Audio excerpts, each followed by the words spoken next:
極度咁多想介紹俾大家睇啊！歡迎嚟到 Vivian 肥肥人嘅 YouTube。因為見大家成日都問我啊，啲皮膚點解保養得咁好啊？做咗啲咩嚟啊？用咩粉底啊？咁唔係識得揀護膚品咧，都係好緊要嘅。點解佢會叫做面膜界嘅 Hermès 咧？咁當然都有原因啦。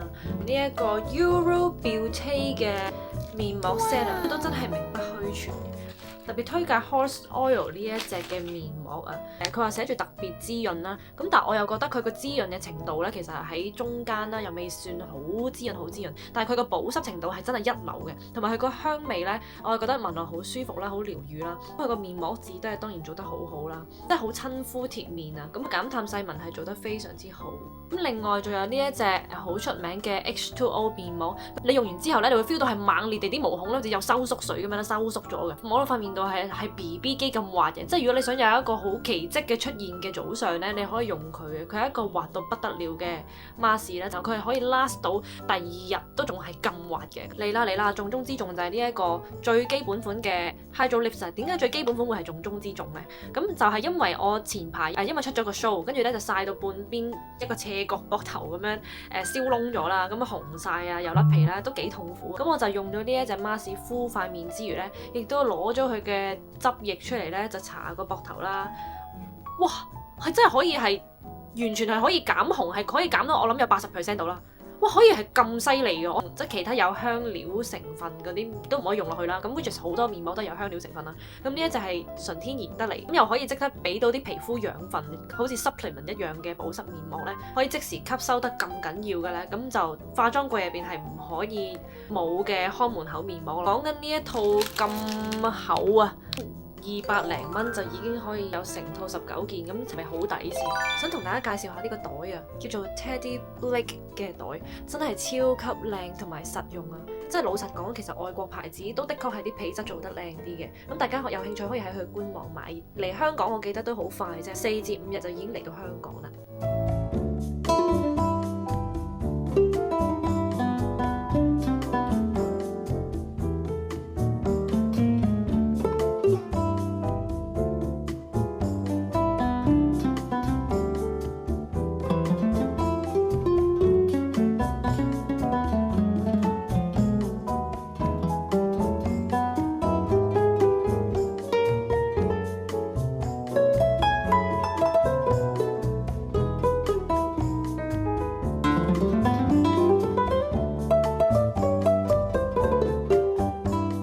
跟住咧就係介紹 Non-Fiction 啦。Non-Fiction 呢一個牌子咧，我諗大家都唔陌生噶啦，係好多嘅5星酒店啊，甚至乎係高級餐廳咧都會用到嘅一隻牌子啊。Gentle Night 我覺得係溫柔小女人嘅味道，輕輕嘅花味。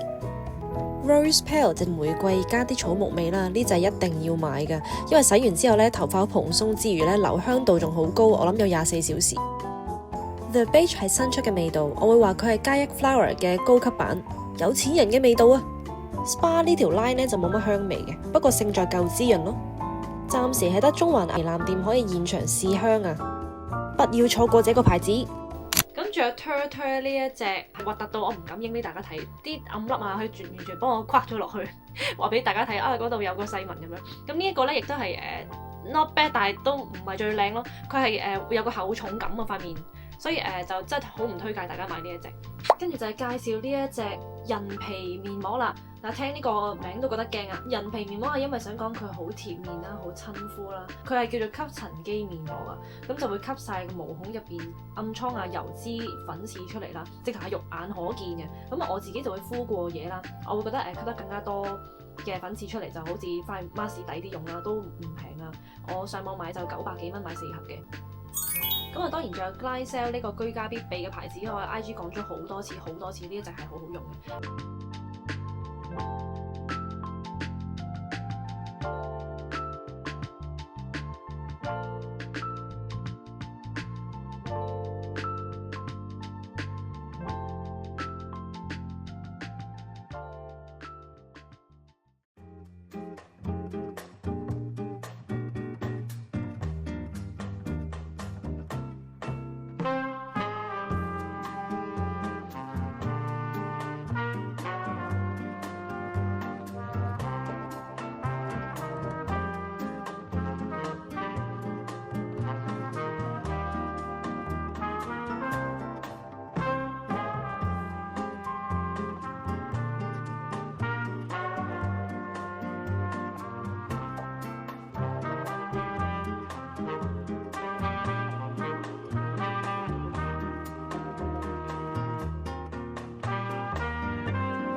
然後咧就介紹呢個牌子 M19 啦，咁係一個我覺得頗為有啲貴嘅牌子，但係佢絕對冇 overprice 啊。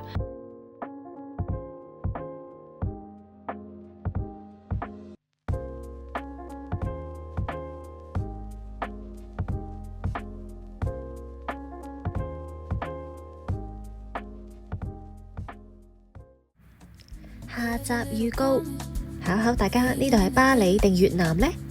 留言話俾我聽答案，下一集抽籤估中有獎。想攞獎或者喜歡我就記得 like 呢條片同埋 subscribe 我 channel 啦，記得 follow 埋 IG，thank you。